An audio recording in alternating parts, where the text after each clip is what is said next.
Again, welcome, good afternoon, good morning to everyone out there in the Pacific and Alaska. Welcome back to session 6 of our Web EOC and Government Talks Readiness series. Today, we're going to be listening to subject matter experts share with us how they gather situational awareness in the Emergency Operations Center through meetings with our government and non-government partners and conversations we facilitate. Without further delay, let's introduce you to our subject matter experts. By the way, I've put you all on mute, so when you come to speak, you'll need to unmute yourselves. Scott O'Connell is the Regional Disaster Program Manager for our Central California region. Erin McCann is one of our Pacific Division Disaster State Relations Directors. She's responsible for our state relations in Washington, Oregon, Idaho, Montana, and Alaska. Brianna Taylor, volunteer extraordinaire, and many other titles, including Northern California Coastal Region Board Member, Emergency Management Regional Program Lead, Bay Area County Leadership Council's Chair, and finally, Nick Widmer joins us from Portland, Oregon, our Cascade Region 5, Territory 5 Disaster Program Manager. They all have hours of experience working in the County Emergency Operations Center and/or state operations centers. They are going to share the knowledge of the situational awareness gathering efforts that they have accrued over the years and let us know what we should gather to share with our Red Cross disaster relief operations so it can be used most effectively to strategically plan disaster relief efforts. We could talk days about the different scenarios and types of situational awareness to gather. Today, we're going to focus on 6 that cover a lot of the initial situational awareness the relief operation is looking for.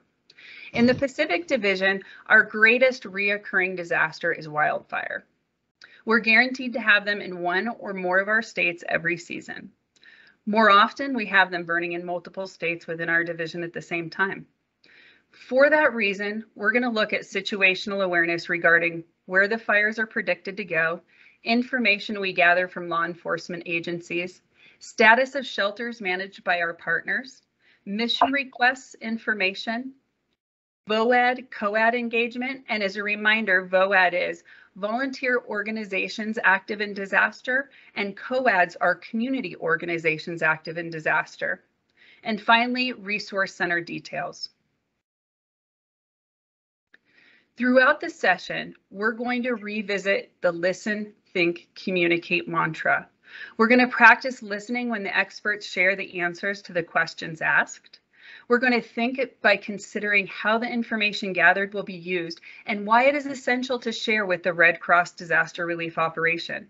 And finally, we're going to communicate or share the information we gathered so it can be used to strategically plan the best response. You'll see the listen, think, and communicate indicated on each slide as a reminder that gathering the situational awareness involves all 3 of those behaviors. Our first questions are going to go to Nick Widmer about what we gather from the firefighting forecasts. Nick, welcome again, and thank you for being here with us. I've enjoyed spending a lot of time working with Nick, primarily planning COVID efforts back in 2020. It seems like so long ago. So welcome again, and thank you for being here with us to share your expertise. Before we get into the specific questions, please tell us how long you've been with the Red Cross and what motivates you to be part of the Red Cross External Relations Work Group. Awesome. Thank you, Sherry. For those of you that I haven't met yet, Nick Widmer, coming from Cascades, or Cascades region up north. I know we've got people from all over the place here. So Cascades is Oregon and Southwest Washington. And I've been with the Red Cross since 2017 when I joined as a volunteer and have kind of gone back and forth as employee to volunteer. And I've been in a disaster program manager role now for a little over 3 years. So we're getting some feedback here. I'm going to mute everyone, Nick, and then just unmute yourself, okay? Okay. There you go. Go ahead and unmute yourself now. All right. Can you hear me? We can. Thank you, sir. All right. So been with Disaster Cycle Services for about 5 years, done a lot of I've done a lot of stuff.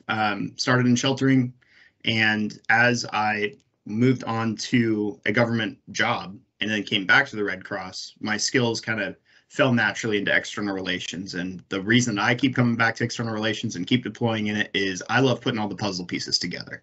That's my big part is, where does the Red Cross fit? Where can we come in and really try to make that picture look a little more whole? So Sherry did send me these questions, and I have some good tips and tricks for those of you that are going to find yourself in an EOC or a state operations center. So the first one is, what methods or practices do you use to stay current on the progression of fire? So we have a lot of tools in our arsenal, and I think it's one thing that in external relations we rely a lot on documents, where we do have a lot of applications and resources within the Red Cross and externally that we can request from our partners. So one of the things that I do right when I walk into an emergency operations center is ask for the most current sit rep from whatever authority is overseeing the fire. More often than not, a lot of my experiences with counties in Oregon, which have pretty robust emergency management offices, and then down in California, where CAL FIRE has absolute great resources and information for us to use. So on top of that, we do have the Red Cross has through RC View. Some of you, I'm sure, have at least logged in once or twice. RC View does have really good situational awareness maps that we use that bring together a lot of those government information systems and start putting them together. So I did put in a slide here. I didn't have any saved from the 2020 wildfires in California. You should have seen that map on the left was just all red dots as far as the eye could see. And so what the RC View situational awareness maps do is they do upload the most current fire lines that were uploaded into the government side's maps, ArcGIS maps, just like this. And so you will see heat signature red dots along the brim of these red lines on the right, and you can kind of see that to predict where that fire might be heading. So when I was sitting in the California State Operations Center, I'd have my map up. I'd be sitting next to my colleagues that work for Cal OES, and we'd be comparing maps and seeing where that fire might be headed, the wind direction, all these kind of things. And that helped us really start planning on where our temporary evacuation points might be, where our shelters might be, what place is going to be safe. As we know that fire is heading west, for example, we want to make sure that our shelters are still accessible to those being evacuated out of that western spread, but still not in that line of fire. So, we might go northwest. If that fire is moving directly west, we might divert all of our resources up northwest just to stay clear of that fire. I will say that predicting wildfire is kind of like, grabbing at straws sometimes, but we do have a lot of these tools that really help us try to at least predict a lot. And more often than not, we're surrounded by colleagues in these emergency operations centers that have the same intention as us, and sometimes they have even better tools. And so that collaboration just comes even more in effect. And Sherry, can you go back to the last slide for me? I know I kind of touched on our last one. Yep. How do you obtain real-time information if there's a potential threat to one of our work sites? So if you're working in a state operations center, you're in constant communication with the counties that the incidents are occurring in. And luckily for us, if there's a disaster response, we also have Red Crossers that are there. And more often than not, we have Red Crossers that are liaising with our county partners. And so working together on both sides of the line, both within our Red Cross family and also in our external relations family, we can gather up as much information as possible. And then what we can do is translate that information sitting at the table with decision makers into where that fire is going to go, where our resources need to potentially move, and be aware of all threats that might be coming towards our operation. All right. Is this one still me, Sherry? No, so this is just a follow-up to your responses to those questions. So unless you have anything else to add, this is just my follow-up. Okay, perfect. So after hearing Nick's answers, this is where the think comes into it. We're not going to answer these questions today, but after each set of questions, I'm going to give you things to consider. And these questions will be part of the follow-up survey after today's session.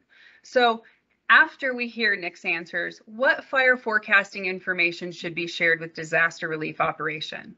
How should you decide when to share the information?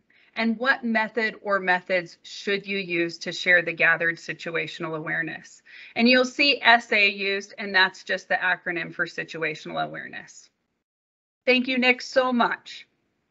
And I would remind you guys too, if you have any questions, because of the number of participants in this series, which is fantastic, we don't really have time to do a Q&A after each, but please remember to utilize that survey form after each session that we send out to ask follow-up questions. You're not going to be the only ones with that same question. It gives us an opportunity to add those to the Q&A we're establishing to share out with everyone for mass consumption. So thank you so much. One of the ways I also wanted to remind everyone, we have to think about the communication step. So after we hear all of the fire briefing information, a lot of times we hear that information in meetings. There's a lot of variety of ways, as Nick described, that we get that information. But one of the ways that we can capture what we've gathered is through meeting notes. So this is just a snapshot of a template that's used for capturing meeting notes that I found on the Exchange, but it's not mandatory. What's important is that you use a tool that's comfortable for you to capture the key points and ideas that you want to share back with the disaster relief operation. So now we're going to move on to our next subject matter expert to ask her a few questions. So Erin McCann, she's going to tell us some things about gathering situational awareness from law enforcement agencies. Erin, welcome again, and thank you for being here with us.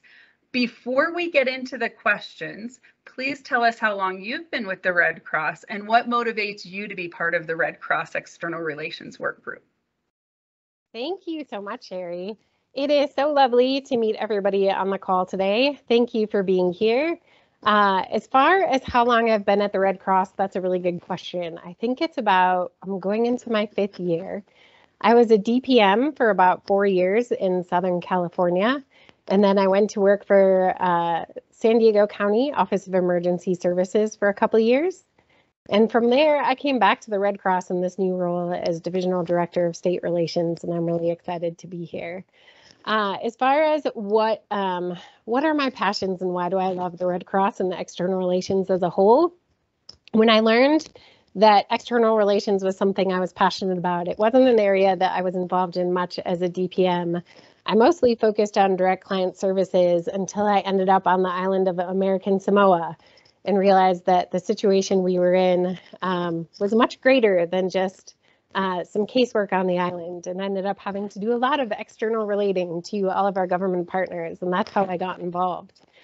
But for me, I really love building relationships, strengthening the mission, and working with our fabulous volunteers. Those are the 3 things that I really love about the Red Cross and also external relations. So that's me.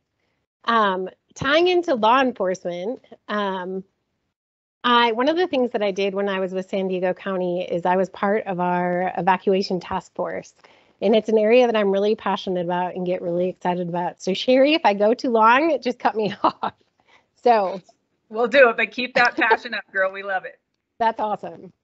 So first question that you all sent my way is, how is it best to request family contact information for those related to someone who has died? So in regards to situations like this, it's tough. When we're asking these type of questions, some of the things that I think about, there's 2 places that I go for information, and I'm going to probably tie these 2 questions together. So I'm going to read them together at the same time. How is it best to request the family contact information for those related to someone who has died?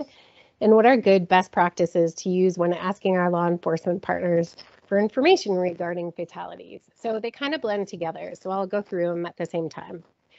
For me, when requesting family contact information, what I really think about is if I'm in an EOC, whether that's state or county, I really try to connect with the law enforcement section chief or law enforcement liaison that is there at the EOC or whatever location you may be at for external relations. Connecting with them is really helpful in many regards, especially when it comes into situations of fatalities. One of the things that I do is not only do I go up and I introduce myself and what my role is, I really try to get to know them as well and build upon that relationship right away so they know who I am. If they have questions, they can come to me. I usually ask them pretty early on if they have 5 minutes to connect and if the timing is good. What I'll do is I'll walk through some of the programs that we offer. And regarding to fatalities specifically, I talk about our ICCT program and tend to follow up with a one-pager or a brief description electronically via email what an ICCT is. And during that discussion and in the email, I also like to make sure I'm including what our overall program is, how it benefits families that have lost loved ones to disasters, the information we need to implement our ICCT program ourselves, and our privacy settings to make sure they understand that passing this information along is safe and that they're not putting themselves or those families at risk. And so really focusing on those privacy settings. I've found that once they support or they understand what we're there for and how we can support through ICCT, that they tend to be more open. And thank you, Barbara, ICCT, Integrated Care and Condolence Team. I apologize for throwing out acronyms out there with not explaining myself. But thank you, Barbara, very much. So really try to make sure that they understand that we are there to support those families and law enforcement as well, and share that information to make sure that if they are not the decision maker who can pass that information along, they can give that one pager and those details along to whoever is the one making that decision. And I find that that tends to help. The other thing that I do is I really try to have that conversation as early on in the response as possible, because I know it might take a while. And so if I can be ahead of the game and prepare and make sure that I plant those seeds ahead of time, I find that I have more success in getting the information when I will most likely need it. So then in regards to what has worked best when requesting information about those who have experienced the death of a family member, there are two avenues you can actually go. I've talked a lot about law enforcement, but I actually want to also tie in some other resources as well. So law enforcement is always a great avenue. And the other avenue that you can always go to if law enforcement is not readily available is going through, if there's a coroner or a medical examiner that may be in the EOC, excuse me one second. The coroner or medical examiner, ESF8, can definitely help with situations like this. And what I found in the past is that some of our local regions actually already have MOUs with our coroners and our medical examiners for mass casualties or other events like that. So one of the things that I would do is not only would I have those conversations if law enforcement is available, but if they are not available, I would also be having those conversations with our ESF8 partners. I would also, in those times, I would check in with our regions and our division RDOs and DDSRDs and see if they already have MOUs on file or they have relationships with those individuals already. If they have a memorandum of understanding already on file, I know Southern California has these, and I'm sure other regions do too. It really helps because you can get a copy of that memorandum of understanding from the region. You can read through it, see what is already set up and in place, and it may even have in there who you should be going to get that information and who you're already working with.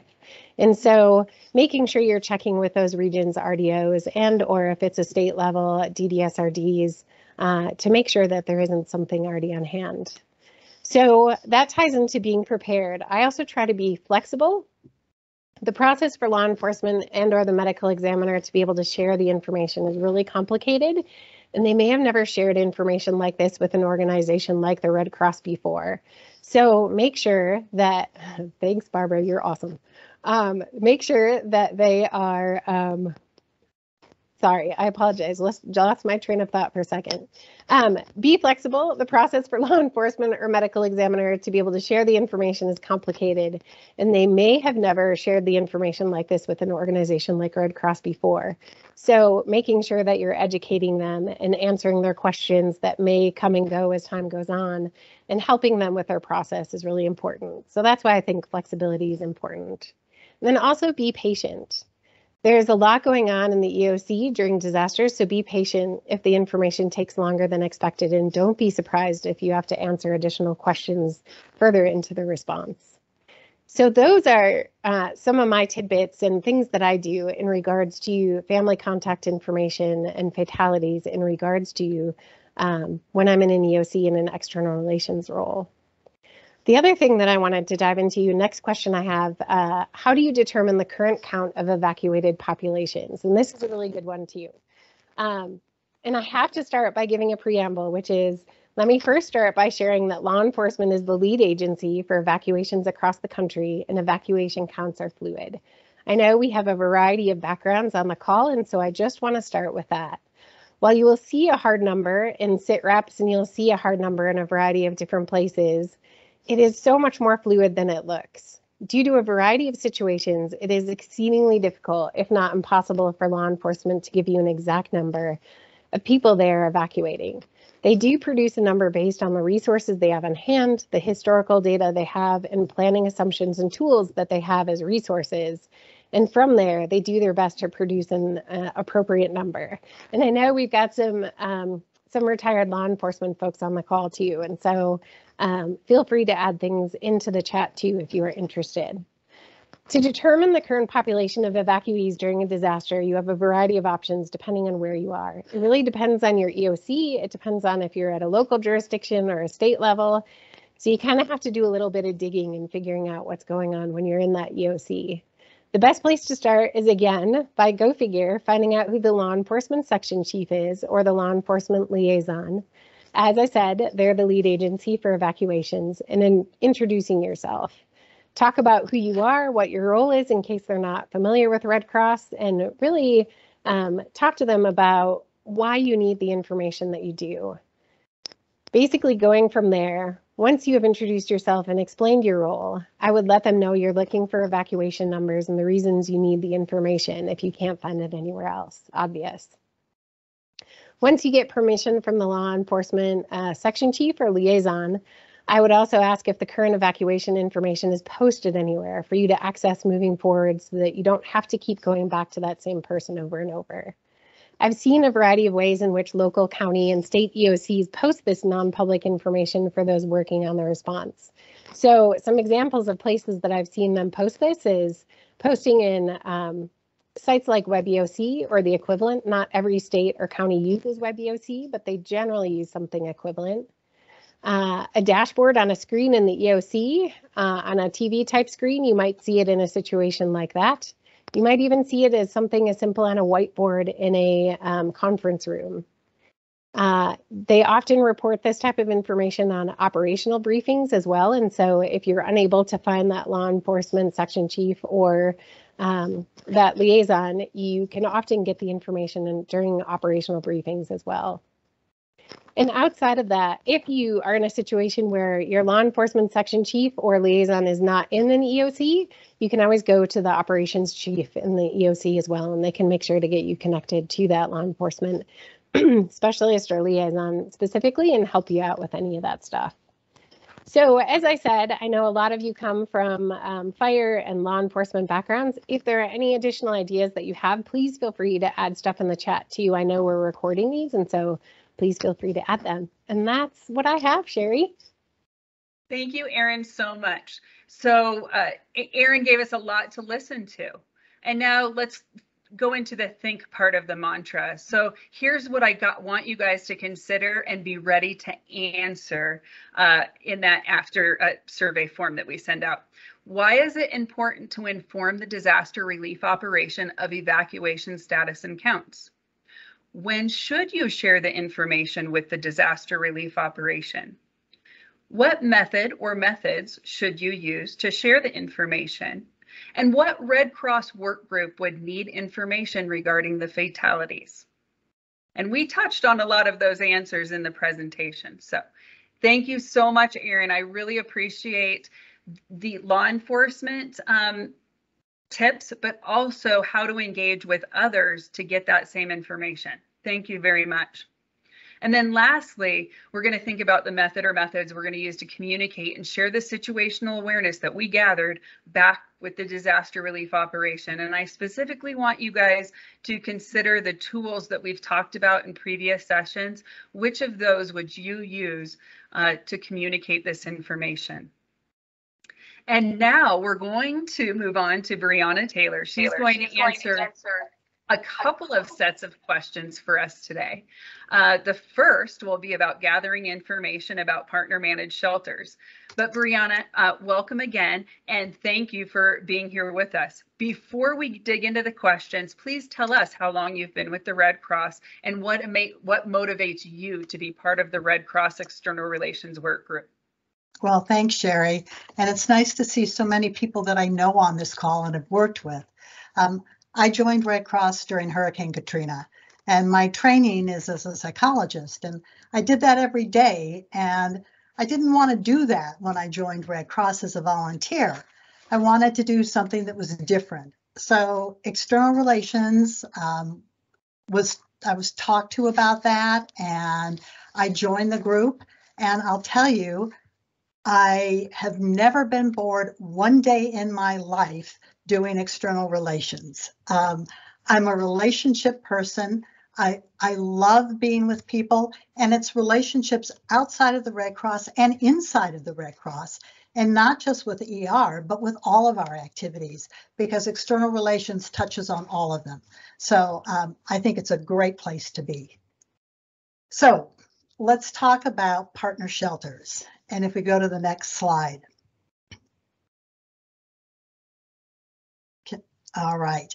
So the first question that I'm asked to talk about is, what strategies have you used to determine where and who is managing partner shelters? Well, think about sheltering. It exists in all kinds of shapes, in all kinds of locations, and for all kinds of reasons. There are many reasons why it's important to know about these independent shelters and partner shelters. Some of those reasons are to ensure that constituents, their needs are accurately understood and they're being met, and for the safety of those affected. It's an immediate and a visible measure of the level of distress of a county or area during a disaster. And the number of people in these shelters is crucial for providing situational awareness and planning resources that may be needed. And for our own Red Cross planning purposes, assimilating clientele, supporting with resources, and handling media issues that come up during these independent and partner shelters. If we go to the next one, please. So some shelters are easy to track, and others require quite a bit of effort. So I want you to think about staying in close contact and coordination with your emergency management partners, be it local partners, state partners like the Mass Care Shelter Task Force, federal partners like FEMA, or local officials, our elected official liaisons, and community information events. Also, think about staying in contact with community engagement and partnership liaisons, because they're doing the community outreach and they're going to the community meetings, and they're the ones that are right out there in the community with the touch and the sight of seeing what's going on. Also, our Latino engagement teams, they're also out in the community doing outreach. So they're finding those areas and those pockets of people who are affected by the disaster that we may not be reaching. And of course, there's always VOAD, getting information, coordinating with VOAD, and seeing what other groups are out there that we're not reaching. And then, of course, think about the other activities who are also out there. The Red Cross activities like disaster assessment, logistics. They're out there driving the trucks, going around doing the work. And they may also come across these partner shelters, independent shelters that we may not be aware of. And I'll tell you, another way to find them is on social media.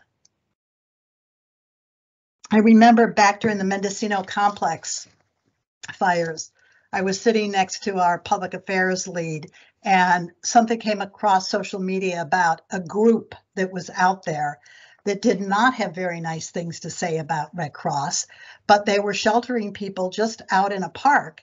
And had we not come across that post, we would not have been able to go out there and really make a difference in working with those people and changing the attitude and supplying some of the needs that they really had.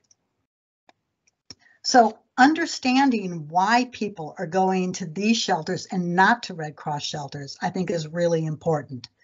Some of the reasons are they don't trust the Red Cross, they don't want to follow our rules, they have pets, or they don't like us. Another example of that was up in the fires up in the north. There was a group called the Moose Lodge who were sheltering many people up in Lake County, and they weren't the most complimentary about Red Cross either. But it gave us the opportunity to work with them and start to change that perception about Red Cross. And there were a lot of people in that shelter, and there were resources that were needed in that shelter. And so what ended up happening was that we could start to work together and change, once again, that perception of the Red Cross. It took work, but we saw a huge difference as additional fires came every year. So really important to think about that.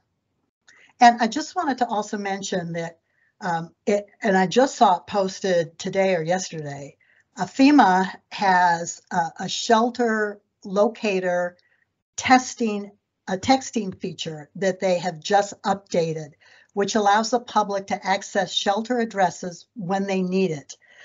Users can text shelter at a zip code there's a certain number you text, 43362, and you'll get a list of nearby shelter locations. Brand new, you'll see more about that. So I wanted to share that with you also. Okay, if we go to the next one. Sherry, can we come back to that? Okay, so the next question is, how have you tracked and managed unmet needs requests to support partner shelters? Well, when you think about individual or partner shelters, these shelters are neither good or bad, and they can be either good or bad. Often when you think about it, the people running the shelters are not trained in sheltering, they're just helping out their community. And they don't have the supplies that they need to actually run a shelter because they don't know what they need. Or their expectations are unrealistic because they haven't done it before and they don't realize how much is actually required of them. And as reality sets in, they realize that they need help, and then the requests start coming in for that help. And the requests will come in for feeding, for equipment and material supplies, for human resources, transportation needs for pets. And if we go to the next one now. So requests come in directly to Red Cross, or they may go through our government partners. And we have a priority in serving our vulnerable population. So we need to keep track of those requests so we're accountable. And there's a process in doing that. And I just want to share a few of the ways that have helped me during the wildfires over the past few years. Luke gave out a process flow for Red Cross requests going through government partners.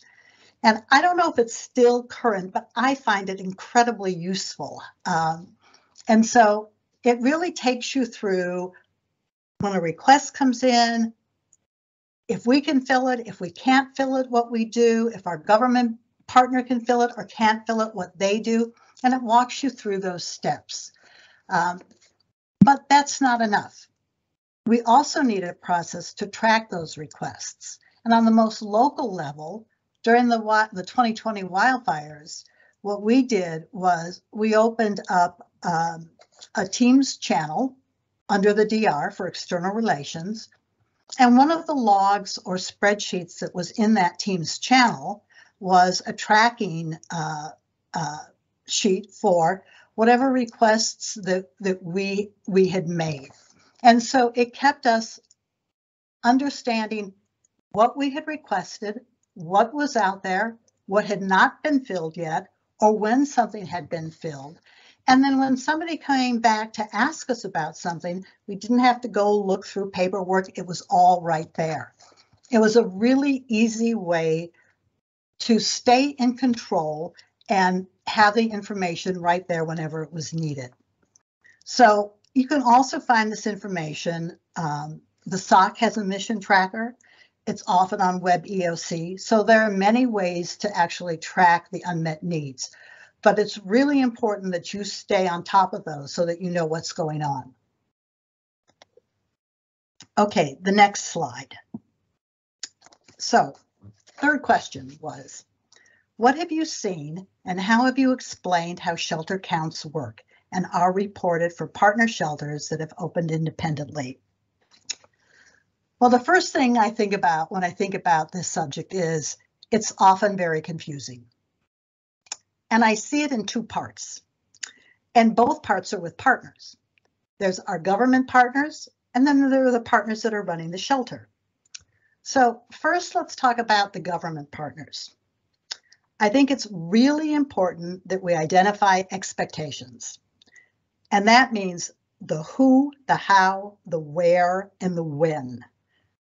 That we answer those questions when we're in the EOC with those partners. So who? Determine who's responsible for collecting the counts for the independent shelters, the state-run shelters, the county-run shelters, and the Red Cross shelters. We know we do our shelter count, and the outside shelters. So who's responsible? Then how? Share our standards for how we do our shelter counts. And so we're coordinated with the state and our government partners on how those counts are taken, so that if there are any discrepancies, that we understand how that will be handled also. Next one is where. Where is the information collected? Is it put into Web EOC? Is it disseminated at a morning meeting in NSS? So where does that information belong? And when? Determine the frequency of shelter counts. Now, we do a midnight count, but we're often asked, what's the count at noon? Well, we don't do a noon count. I remember when we didn't do a count for those people staying outside of our shelters, and now we do. So things change, but you need to understand the expectations and set them with your partners so that there are no misunderstandings. And when I've been deployed, a very wise RDO said to me at one point, it's not about just reporting the numbers, it's about understanding the numbers. What do those numbers mean? So if I have a shelter count of 75 people, but the day before my shelter count was at 50, what does that mean? Or if the next day my shelter count is at 125, what does that mean? So just go in and saying a number does not necessarily mean anything. It's about understanding what that number means and sharing that information with our government partners. Okay, very quickly, let me just switch to our partners. So they're not concerned about shelter counts. They're concerned with taking care of the people that are in their shelter, and they're overwhelmed. So why should they have to do a count and ask and give you those numbers? Well, we talked about that a little bit before, but I think it's really important that if they understand the why. The why is about taking care of the people that are in those shelters. And if we don't have a count of those people, we can't take care of them. We can't help them take care of them. Also, do they have enough food for them? I mean, what's the sanitary conditions? Do they have enough of those things that they need so that they can request help in taking care of them? And it's to our advantage in the very beginning to help them take care of the people in their shelters while we get everything set up, because we know that we may assimilate some of those clients in those shelters, but we may not be ready to yet. So how do we support them? And the only way we can do that is if we have accurate information about what's going on in their shelters. And I found that if you can have those kinds of conversations where they understand why you need those numbers, they're much more likely to help you get them when they're needed. So that's it for these questions, Sherry. Now, if you go back to the think.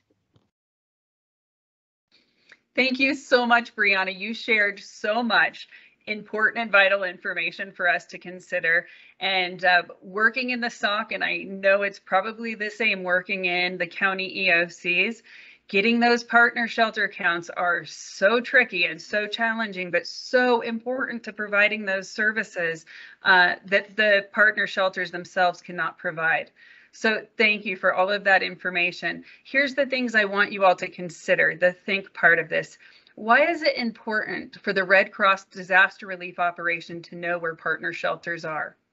Why does the Red Cross disaster relief operation need to know what unmet needs exist at all the partner shelters? And why is it important for the Red Cross disaster relief operation to understand how and when shelter counts occur at partner shelters? So Brianna covered a lot of that. I want to test your listening skills a little bit. So that's going to be part of the knowledge check question in our follow-up survey.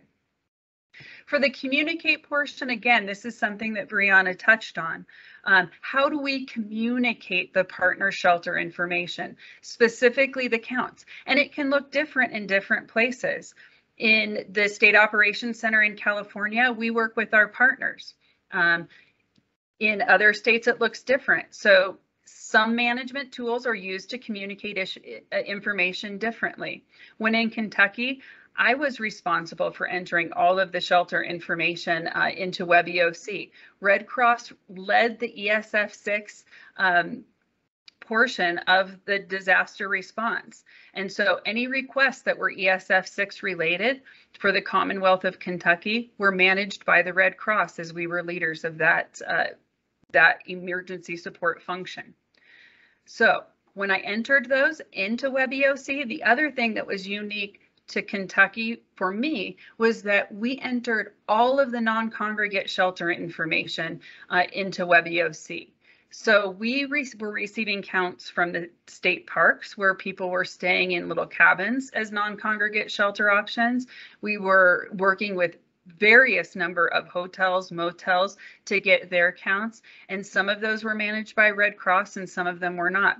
So really need to have an understanding of where you're getting all the counts from, how those counts are coming together, and how they're being reported back to all of the people that need them. But more specifically, our disaster relief operations, so they know how to action and provide wraparound services when needed. So now we are moving on to meet Sir Scott O'Connell, who I like to refer to as Data Master when I work with him in the State Operations Center in California. And he is oh so familiar with all of the challenges that come with shelter counts and reporting those to our government partners, though that's not our focus today. Today we're focusing on situational awareness that we gather from the EOC and share back to the disaster relief operation. So without further ado, Scott, welcome again and thank you for being here with us. Before we get into your questions, please tell us how long you've been with the Red Cross and what motivates you to be part of the Red Cross External Relations Work Group, especially for coming back to this SOC over and over to deal with all those data issues that we seem to bump into year after year, and you are such a pro at managing. Well, thank you so much, Sherry. Again, I'm Scott O'Connell, the Regional Disaster Officer for the Central California region. I've been in this position for 3 years next month. Been with the organization for about 3.5 years, was a disaster program manager for a little while before coming on board.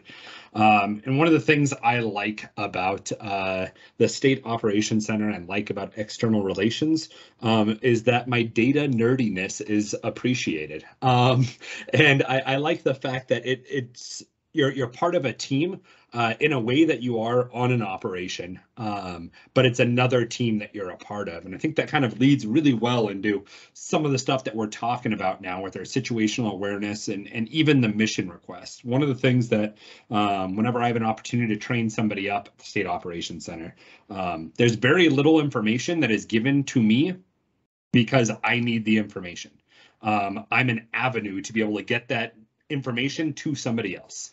It's either coming from the field to me that I have to give to state partners or other government partners, or it's coming from them that I have to find a way to get it back into the field. And so I kind of look at it as a sorting bin, get data in, and then push data out to the right people. So even though it's not all ones and zeros, the data nerdiness of me still likes to be able to manage the different information that is coming in.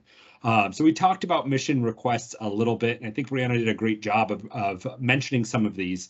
But to dive a little deeper into some of these questions, what partners have you worked with, or what tools have you used to track and follow requests made through systems like Web EOC? So as Sherry started to mention, it's going to be a little different in each place. We're privileged at the State Operations Center in California to have a task force that gets stood up on larger operations, a mass care and shelter task force.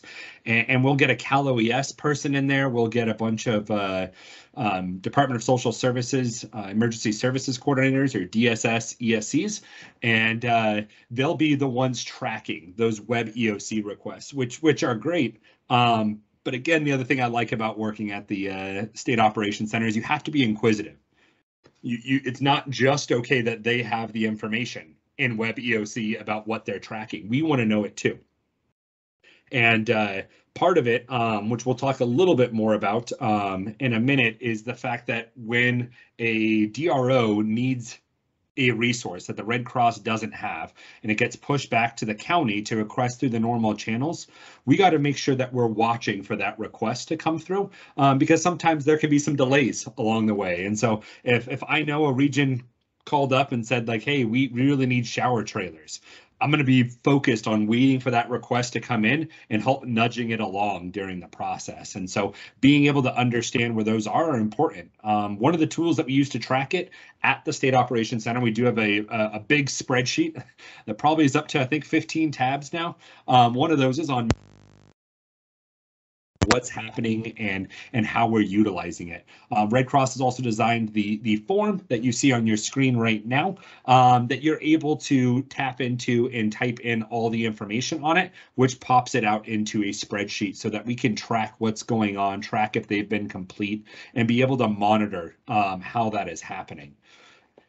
And so the next question was, how do you maintain and share the status of requests that have been made by the operational area to the state or other partners? So I think this one I'll look at two ways. Is one, sharing it with the state and other partners, and then also the important part of sharing it back to the operation. Originally, if a county requests information through Web EOC, the thought is the county Red Cross EOC liaison would be sharing that information with the DRO. But maybe the EOC didn't let them know that that request came in. Maybe for multiple different reasons that wasn't sent back. And so one of the things that we've done in feeding is embed with the DRs, especially the larger ones, to be able to work back and forth and see what the troubles are so that each day we come together to ground it. And so we've started doing that with our GovOps and external relations as well, being able to call a meeting and say, hey, at 11 o'clock every day, we're going to get together and we're going to talk through the different outstanding requests and make sure that we have a good pulse on what's going on. And so that's the best way for sharing it back to into the operation, which to me seems like probably one of the harder parts, even though I'm a Red Crosser and I love working with Red Crossers. When you're in an EOC, you tend to share more within that EOC, and you sometimes forget to go outside of it. And so really understanding how to connect back to our DROs is super important. And then sharing for those people that are inside of the EOC is equally important. We have a couple of opportunities where we have morning briefings, not usually any major mission tracker stuff that we talk about on those, although if they're a big deal, we will. But otherwise, we're just going to get up, walk into another room and be able to talk with those people and understand where it is and what's needed for those requests. So the next one, how is it determined who tracks mission requests and how they are shared back to the disaster relief operation? I did touch on that one a little bit as well. So it's going to be in the EOC or the SOC, either the Red Cross person doing it or going to be one of our partners. And the important thing to touch on with this one too, with being in an EOC, is you are joining a separate team. So part of your job is to be a liaison for the Red Cross. That is not your full job. You now become a member of another team, and it's up to you to use your skills, knowledge, skills, and abilities, your KSAs, to be able to make that team better. And if you kind of shrink into the spot of just, my job is Red Cross, I'm going to do Red Cross, you're going to be less effective in the external relations role. People are going to be less likely to go to you because they're not going to think that you may be the person that can handle it. Oddly enough, because we had created in the mass care task force the fact that we're problem solvers.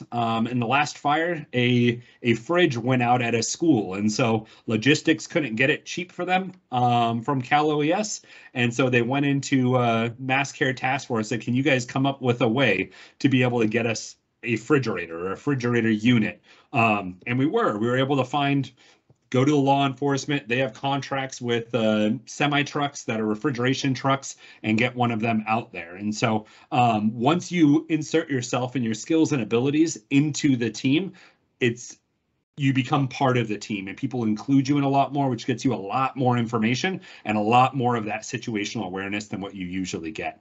And the final one, please explain the typical process for operational areas to request resources. I know Sherry said she'll explain the flow chart. Real down and dirty is, if you don't have it, you kick it up the chain. And so if an operational area or a county doesn't have a shower trailer, they're going to go into Web EOC and submit a request up to the state level to be able to resource that request. Same exact way with different systems that we do it in the Red Cross. If the territory doesn't have it, kick it up and get the region to start supporting you. The region doesn't have it, kick it up and get division to start supporting you. And so it still functions under that ICS framework of being able to go to that parent organization to be able to get what you need, and more information can be seen on that flow chart. That is it for me, Sherry. Thank you very much, Scott. I really appreciate all of that extremely valuable information and how mission requests work, and understanding the processes, how it might look different in different places. Thank you. We're going to talk a little bit now about VOADs and COADs, and we're going to hear from Erin McCann so she can answer a couple more questions for us. And as a reminder, VOAD stands for Volunteer Organizations Active in Disaster, and COAD stands for Community Organizations Active in Disaster. So Erin, tell us, how do you initially connect with the COAD and or the VOAD supporting the operational area in the disaster response efforts? That is a very good question, Sherry, and it ties into some of the things that I talked about earlier. You know, just like responses start on a local level, so do Red Cross responses. And so I would really start out by reaching out to the local DPM and or RDO to see if those connections are already established, and have them do a friendly introduction if they do have those those relationships already in hand. If you're on a state level, or a state level EOC or a state level response, depending on the state and how many regions are in that state, I would reach out to the RDO again, if it is a one state region, and the DDSRD if it is a multi-state region, to see if those relationships are already established and if a friendly introduction could always occur. Those friendly introductions and pass-offs always make things a lot easier. If the DPM, the RDO, and or the DDSRD are unaware of the local COAD, VOAD, I would start reaching out to our government partners on a county or a state level.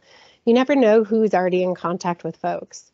On a county level, the local emergency managers may have knowledge of who the local VOAD representatives are and may already have relationships with them. I've seen even in San Diego County, there's a VOAD liaison seat in the EOC for representation during activations to make sure that, VOAD has a voice and representation in the EOC. Now, on the state level, if you're having challenges connecting to your state COAD, VOAD, you can reach out to the ESF6 lead. More often than not, they may have already built those relationships and have those relationships established with those VOADs and COADs and can connect you with those folks. Or you can also go to, if you're not in the EOC, you can go to your friendly state liaison who's there and make sure that, see if they can find that information out for you.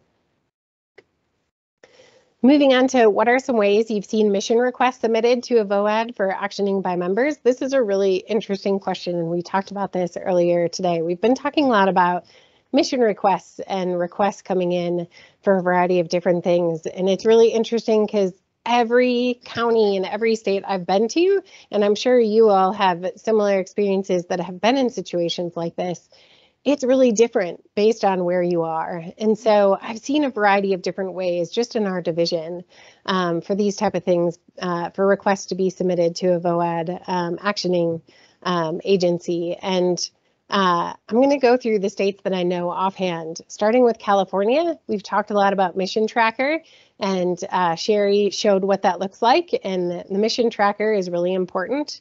The Mission Tracker is something that tracks a variety of responses in regards to the whole process. So not only is it the request and the response, but it's also the follow-up and what was accomplished in that mission tracker. And so that's something the state of California uses.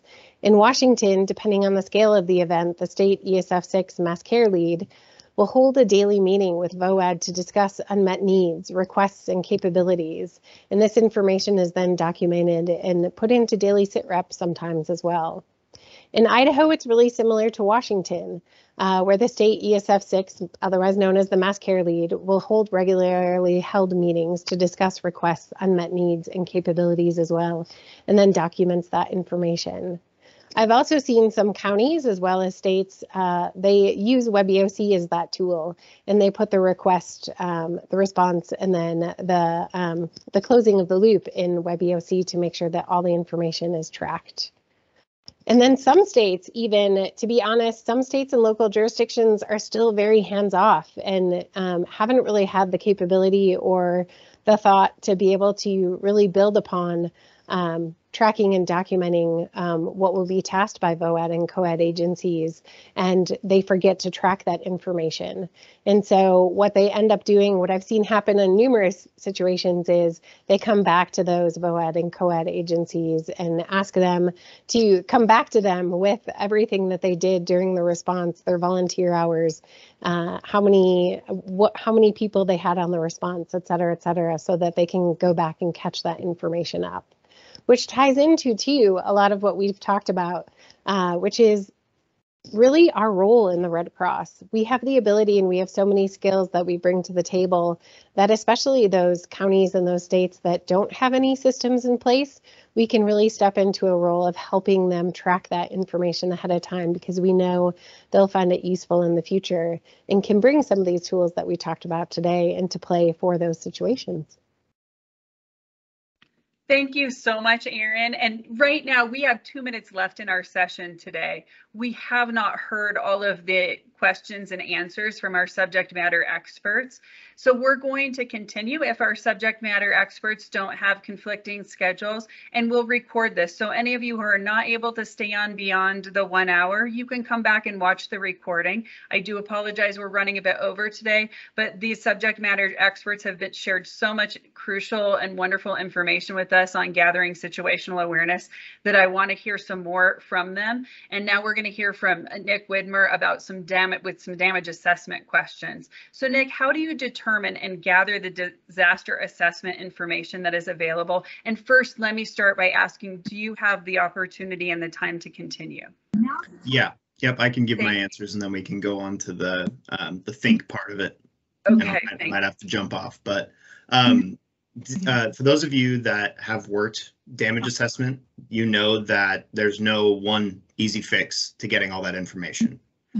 So determining and gathering disaster assessment, first of all, we have to recognize that it is the jurisdiction's responsibility to get that information. We are partners in getting that information. So we don't just send DA volunteers out to go get information that we need. We go at the behest of the jurisdiction. So what we're able to do is we use a variety of different tools. We have the Survey 123 application.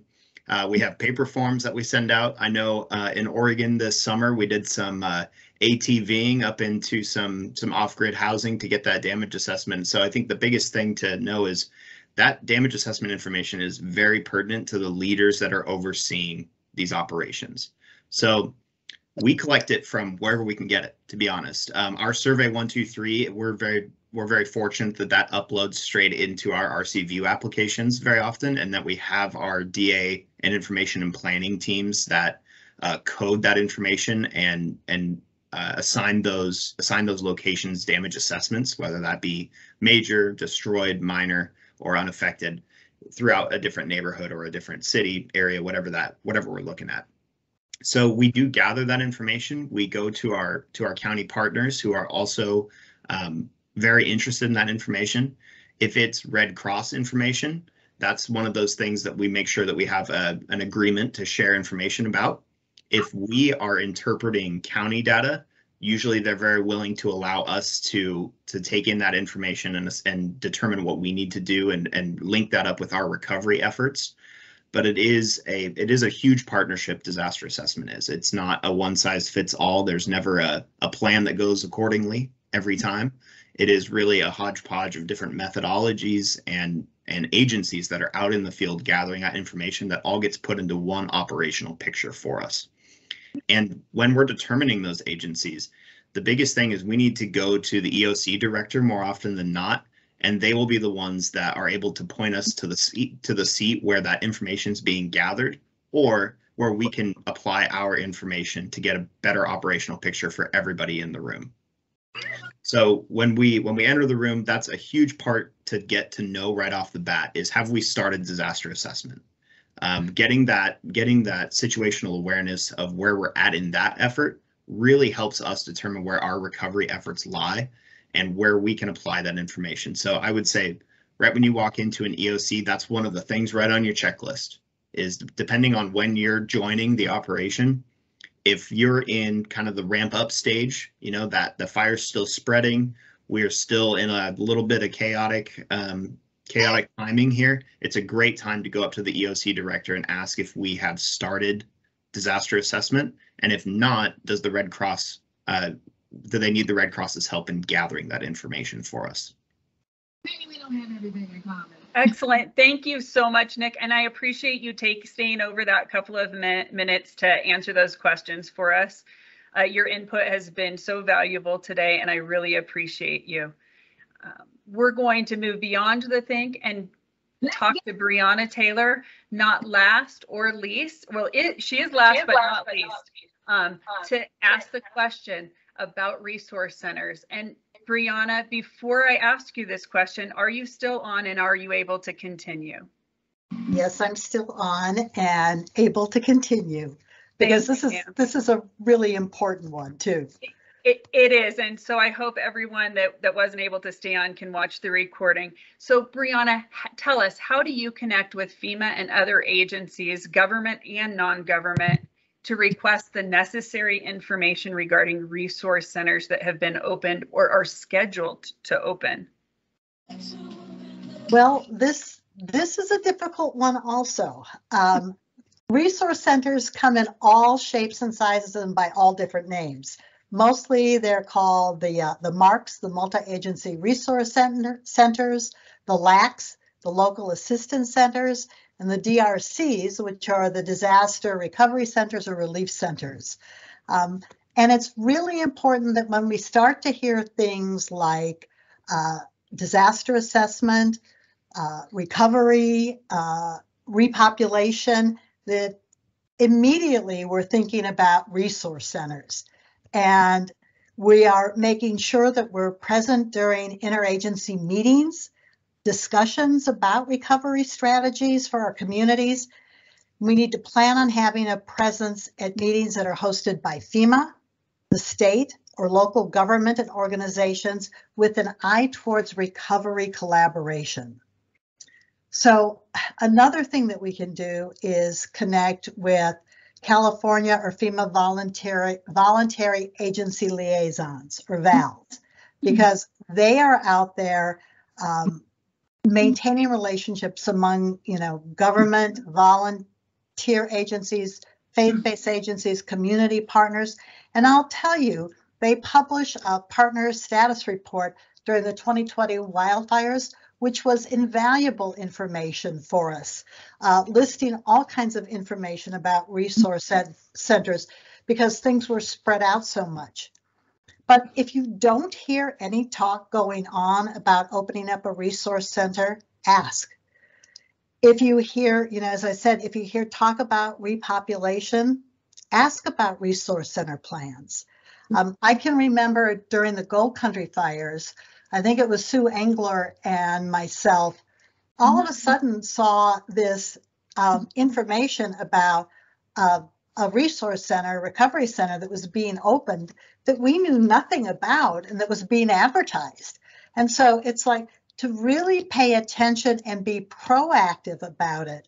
It's almost like, particularly with wildfires, things happen very quickly. And all of a sudden, people are in shelters, and then all of a sudden, they're allowed to go back and repopulate. So it doesn't give you a lot of lead up time to get everything ready that needs to go into that resource center.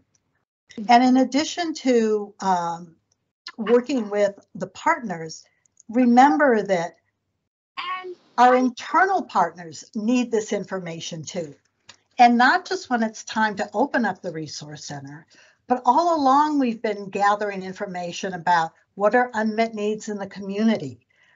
So we can give them a heads up on the things that they're going to need to supply at a resource center. So working with logistics, DES, is really critical for them to understand the needs and ensure that they can serve the community that's been affected. So also during the days when things were virtual, a lot of these resource centers were virtual. I remember Monterey County had a virtual resource center that we knew nothing about. But going back to, the things that I swear by, the best practices for gathering information are showing up, be present, just don't be there actively. Listen, and I always like to think of listening. My daughters used to say to me, "How did you hear that?" And I would say, mothers have ears in the back of their heads, and it's true. Listen and watch what's going on. Be curious. Don't just sit there and take what they're saying, but think further. Think to the next step of what does that mean? Then ask questions. Find out what it means. Validate the information, because unless you validate the information and know it's accurate, you may be sending people on a wild goose chase, which you don't want to do. And then you need to communicate what you found out. And you need to think about who needs that information. So it's very similar to your 3-step process of, listen, think, and communicate. I'm just adding a few steps in there because there's a little more you need to do when you're at that emergency operations center or dealing with partners, but right on track. So thanks for giving us the opportunity to talk about all these things. Thank you very much, Brianna. The knowledge of all of you has just been phenomenal. And I have a lot of experience, but there's no way I could accumulate all of that brilliant advice that the 4 of you gave us today. So I really appreciate that. I did promise someone in chat that I was going to cover emergency support functions and ESFs a little bit. Since we have run out of time, I am going to include this this slide that also has all of the links with descriptions to all the particular ESFs in our follow-up email. So look for that, explore further, and please, if you have any questions about the emergency support functions or how those work in more detail, please enter those questions into that survey form and we'll be sure to add them to the Q&A. So thank you all for donating another hour of your time, for being here with us. I really appreciate you. I very much appreciate, again, the expertise of all of our subject matter experts, Scott O'Connell, Erin McCann, Nick Widmer, and finally, Brianna Taylor. I appreciate you all so much. And though I don't want the fire season to come soon, I do look forward to collaborating and working with you and learning more from you the next fire season. So thank you again. Everyone have a terrific Tuesday afternoon, and I look forward to seeing you next week, where we are also going to cover situational awareness, but on the flip side, we're going to be looking at what Red Cross disaster relief operation situational awareness we can gather to share back with our government and non-government partners. So thank you again. We'll see you next week. Take care, everybody.